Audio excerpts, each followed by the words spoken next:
வணக்கம், welcome to Chitra Murali's kitchen. இன்றைக்கி நவராத்திரி 2வது நாள். இன்றைக்கி என்ன பண்ண போகிறோன்னா வெள்ளிக்கிழமை. ஸோ அதனால் புட்டு பண்ண போகிறோம். அதுக்கப்புறம் அவரைக்காய் சாம்பார், கோஸ் பஜ்ஜி மிளகாயும் கோஸும் போட்டு கறி பண்ண போகிறோம். அவ்வளோதான், ரொம்ப சிம்பிள் சமையல் தான். ஃபஸ்ட்டு நம்ம புட்டுக்கு என்னென்ன வேணுங்கிறத நான் சொல்லிடுறேன். 1 கப்பு பச்சரிசி எடுத்துகிட்டு அதை நல்லா வாஷ் பண்ணிவிடுங்க. ஒரு வாட்டி வாஷ் பண்ணிவிட்டு தண்ணியெல்லாம் ட்ரைன் பண்ணிவிடுங்க. அதுக்கப்புறம் நல்லா செவக்க வறுத்துக்கணும். இங்கே பாருங்கள், இந்த மாதிரி வறுத்துக்கணும், நல்லா செவக்க. இந்த கப்பில், அதாவது இந்த டம்ளரில் 1 டம்ளர் அரிசி எடுத்தேன். அதை இந்த மாதிரி செவக்க வறுத்து வச்சுருக்கேன். இதுக்கு வெல்லம் ஒரு 3/4 கப்பு வெல்லம் கரெக்டாக இருக்கும். ஸோ 3/4 கப்பு வெல்லம் அளந்து ரெடியாக வச்சுருக்கேன். ஃபஸ்ட்டு நம்ம வறுத்த அரிசியை அரைச்சின்னு வந்துடுவோம். அதாவது ரவை சைஸில் பொடி பண்ணிட்டு வந்துடுவோம்.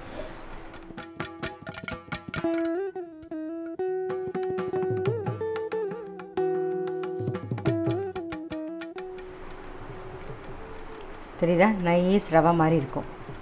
ஸோ இந்த அளவுக்கு பொடி பண்ணிக்கணும். இப்போ நம்ம 1 கப்பு அரிசி எடுத்துட்டோமா, அதுக்கு 1 கப்பு தண்ணி. நம்ம அதாவது நான் டம்ளரில் தான் வந்திருக்கேன். ஸோ அந்த டம்ளர்லேயே 1 டம்ளர் தண்ணி விடுறேன். அதில் கொஞ்சம் மஞ்சள் பொடி சேர்த்துக்கலாம். கொதிக்கட்டும். அதாவது கொதிக்கக்கூடாது, ஒரு முத்து கொதி மாதிரி வரும் இல்லையா, அப்போ ஆஃப் பண்ணிவிட்டு நம்ம இந்த மாவில் போட்டு மிக்ஸ் பண்ணிக்கலாம்.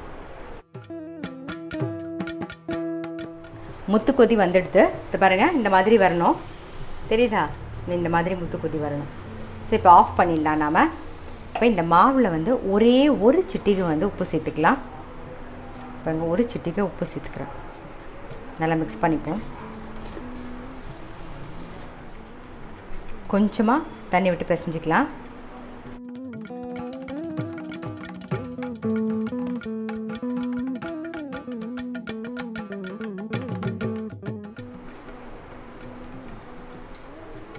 நம்ம 1 கப்பு அரிசி எடுத்துட்டோம், 1 கப்பு தண்ணி எடுத்துட்டோம். அந்த அரிசியோட பாகை பொறுத்து இருக்குது. 1 கப்புக்கு ஒரு 3/4 கப்பும் பிடிக்கும், இல்லை 1/2 கப்பும் பிடிக்கும், இல்லைனா 1.5 கப்பும் பிடிக்கும். ஸோ அது உங்கள் அரிசியை பொறுத்தது. நான் எடுத்துன்றதுக்கு பச்சரிசிக்கு கரெக்டாக 1 கப்பு அரிசிக்கு 1 கப்பு தண்ணி கரெக்டாக இருந்தது. பாருங்கள், அது இந்த பதம் பிடிச்சிட்டு நம்ம விடணும். அந்த பாருங்கள், உருண்டை இப்படி பிடிச்சிட்டு இப்படி விடும்போது அப்படி உடையணும். அவ்வளோதான். நல்லா மிக்ஸ் பண்ணிப்போம்.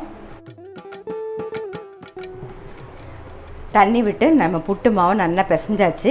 இதை நீங்கள் ஒரு வெள்ளை துணியில் ஒரு மூட்டை கட்டி நீங்கள் ஆவியில் வேக வைக்கலாம். அதை விட ரொம்ப ஈஸி. இந்த மாதிரி புட்டு குழாய் இருந்ததுன்னா அதில் போட்டுட்டு நீங்கள் வேக வச்சிங்கன்னா டக்குன்னு சீக்கிரமாக முடிஞ்சிடும். ஸோ நம்ம புட்டு குழாயில் போட்டுடலாம்.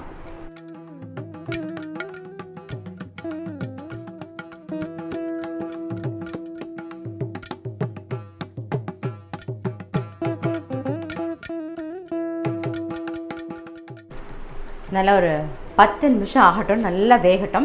அதுக்குள்ளே நம்ம என்ன பண்ணிக்கலாம்னா, இந்த பக்கம் சாம்பாருக்கு கொஞ்சம் எண்ணெய் விட்டு காய வைக்கிறேன். ரெடி பண்ணி எண்ணெய் காஞ்சிடுத்து. கடுகு, பெருங்காயம், 2 வெந்தயம், அவரைக்காய் கட் பண்ணி வச்சுருக்கேன், கருவேப்பிலை போட்டிருக்கேன். ஸோ அதையும் சேர்த்துடலாம்.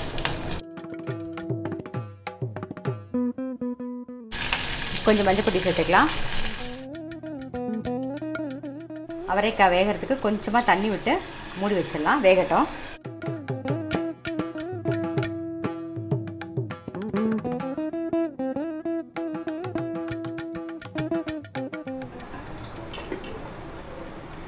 அவரைக்காய் நல்லா வெந்துடுத்து. ஸோ இதுலேயே ஒரு சின்ன நெல்லிக்காய் சைஸில் புளி கரைச்சி வச்சுருக்கேன், அதை விட்டுறேன்.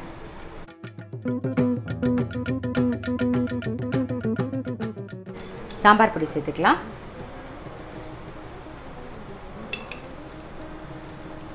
சாம்பார் பொடி உங்களுக்கு தகுந்த மாதிரி, உங்கள் வீட்டில் எந்த அளவுக்கு நீங்கள் காரம் சேர்ப்பீங்களோ, சாம்பார் பொடி எவ்வளோ சேர்ப்பீங்களோ அதை எடுத்துக்கிற தகுந்த மாதிரி சேர்த்துக்கோங்க. நான் ஒரு 3 டீஸ்பூன் சேர்த்துருக்கேன். இது ஒரு கொதி வரட்டும். புளி தண்ணி நல்லா கொதிச்செடுத்து இப்போ கொஞ்சமாக வெல்லம் சேர்த்துக்கலாம். அப்புறம் தேவையான உப்பையும் சேர்த்துருவோம். தோரம்பருப்பு இந்த கரண்டியில் 2 கரண்டி தோரம்பருப்பு எடுத்து கொஞ்சம் மஞ்சள் பொடியும் பெருங்காயமும் போட்டு வேக வச்சுருக்கேன், அதை சேர்த்துட்றேன்.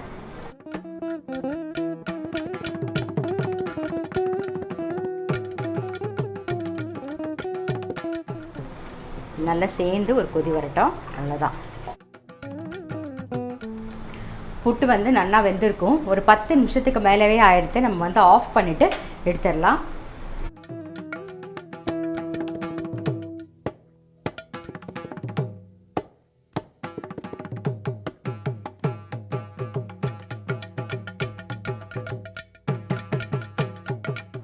இப்போ புட்டுக்கு வந்து வெல்லம் ஒரு 3/4 கப்பு எடுத்து வச்சுருக்கோமா, அதுக்கு கரெக்டாக நீங்கள் எந்த கப்பில் எடுத்தீங்களோ இல்லை 1/4 கப்பு தண்ணி விட்டுண்டா போதும். ஸோ நான் 1/4 கப்பு தண்ணி விடுறேன், கரைச்சிக்கலாம்.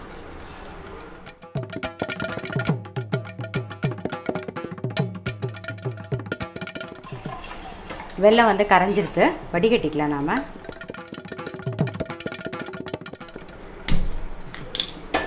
இந்த பக்கம் வந்து நம்ம பாகு வச்சுக்க போகிறோம், டங்கு பதம் வரணும். ஸோ அதனால் வெல்லம் வந்து கொதிச்சுட்டு இருக்கட்டும். அதுக்குள்ளே இங்கே பார்த்தீங்கன்னா சாம்பார் வந்து நல்லா கொதித்து ரெடி ஆகிடுது.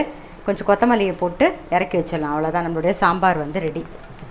இந்த பக்கம் வந்து கோஸ் கறி பண்ணிக்கலாம்.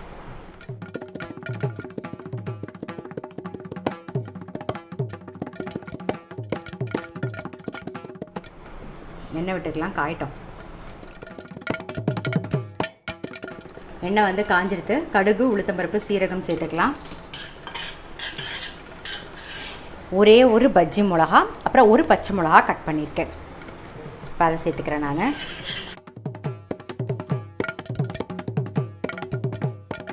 இப்போ கட் பண்ணி வச்சுருக்க கோஸை சேர்த்துடலாம்.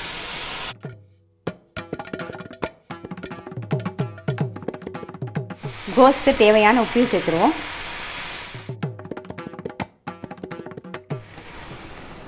மூடி வச்சுட்டோம், கோஸ் வெந்துன்னு இருக்கட்டும்.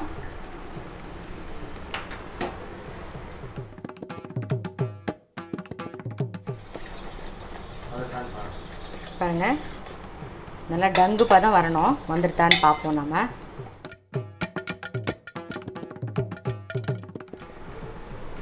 பாருங்க, நல்லா உருட்டை வந்துடுது. ஆஃப் பண்ணிடுவோம் நம்ம. பார்த்தாலுது கேட்குதா? இந்த மாதிரி பதம் வரணும், அவ்வளோதான். ஸோ இப்போ என்ன பண்ணுறோம், ஆஃப் பண்ணியாச்சு. கொஞ்சம் கொஞ்சமாக விட்டு கலரணும். புட்டு வெந்ததுக்கப்புறமா நல்லா ஒரு கரண்டியில் வச்சு இந்த மாதிரி உதுத்து விட்டுக்கோங்க. ஆறினோடனே நல்லா உதுராக ஆகிடும். இப்போ கொஞ்சம் கொஞ்சமாக விட்டு இதை கலந்துடலாம்.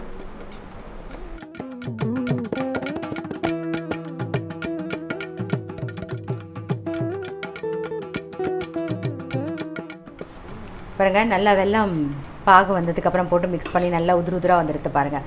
ஸோ நல்லா உதிராக இருக்கும். இப்போ வந்து நெய்யில் முந்திரி பருப்பெல்லாம் வறுத்து போட்டுடலாம்.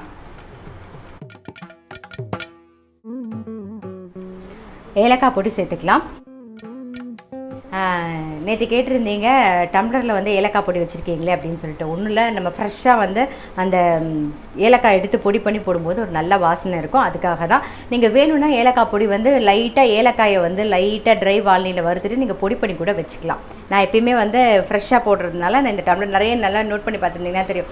இஞ்சி கூட அப்படி தான், இந்த டம்ளரில் இடித்து தான் நான் இஞ்சி வந்து ஃப்ரெஷ்ஷாக தான் நான் போடுவேன். சரி, நல்லா மிக்ஸ் பண்ணிவிடுவோம். இப்போ முந்திரி பருப்பை சேர்த்துடலாம்.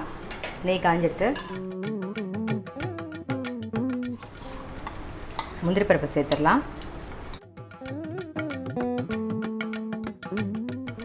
தேங்காயை வறுத்து சேர்த்துக்கலாம். நீங்கள் பச்சை தேங்காய் கூட சேர்க்கலாம். சரி, இது கொஞ்சம் ஒரு நாள் 2 நாளைக்கு இருக்கிறதுக்காக நான் வந்து தேங்காயை வறுத்து சேர்க்குறேன், அவ்வளோதான். தேங்காயும் வறுபட்டுருது, அதையும் சேர்த்துருவோம். நல்லா மிக்ஸ் பண்ணிவிடுவோம். பாருங்கள், புட்டு வந்து ரெடி ஆகிடுது. நவராத்திரி வெள்ளிக்கிழமை வந்து இந்த அரிசி புட்டு ரொம்ப விசேஷம். நீங்கள் பார்த்த உடனே டக்குன்னு பண்ணிடலாம். அதனால வந்து கண்டிப்பாக வந்து ட்ரை பண்ணி பாருங்கள். புட்டு ரெடி ஆகிடுது. இந்த பக்கம் வந்து கோஸும் வெந்துடுது. பாருங்கள், நல்லா வெந்துடுது. ஸோ இதில் கொஞ்சம் பெருங்காயம் சேர்த்துடலாம். நீங்கள் வேணும்னா தேங்காய் ஆட் பண்ணிக்கலாம். நான் இன்றைக்கி தேங்காயெலாம் எதுவும் ஆட் பண்ணல. அந்த பஜ்ஜி மிளகா போடுறதுனால அந்த காரமே போதுன்னு கொஞ்சம் கொத்தமல்லியும் சேர்த்துட்டேன். ஆஃப் பண்ணிவிட்டு மிக்ஸ் பண்ணிவிடுவோம், அவ்வளோதான். நம்மளோட கோஸ் கறியும் ரெடி ஆகிடுது.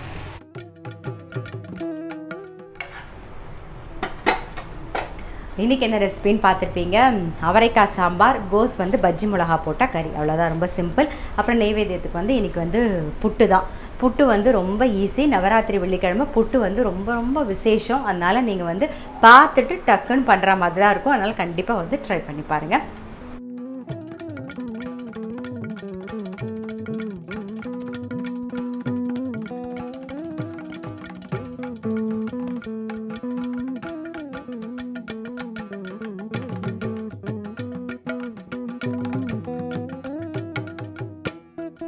இப்போ வந்து அடுத்தது நம்ம வந்து ரேணுகா மாமியோட கொலுவை வந்து பார்க்கலாம். இப்போ தான் மாமி வந்து அடிக்கின்னு இருக்கா. ஜஸ்ட் ஒரு கிளான்ஸ் வந்து பார்த்துட்டு வருவோம் வாங்க.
கொலுவை பார்த்துருப்பீங்க. கண்டிப்பாக உங்கள் எல்லாருக்குமே ரொம்ப பிடிச்சிருக்கும். அதே மாதிரி இன்றைக்கி நவராத்திரி வெள்ளிக்கிழமைக்கு புட்டு வந்து டெஃபினட்டாக ட்ரை பண்ணி பாருங்கள். ரொம்ப சிம்பிள், ஈஸி தான், எதுவுமே கஷ்டம் கிடையாது. அதனால் கண்டிப்பாக ட்ரை பண்ணி பாருங்கள். நான் அடுத்த வீடியோவில் சந்திக்கிறேன்.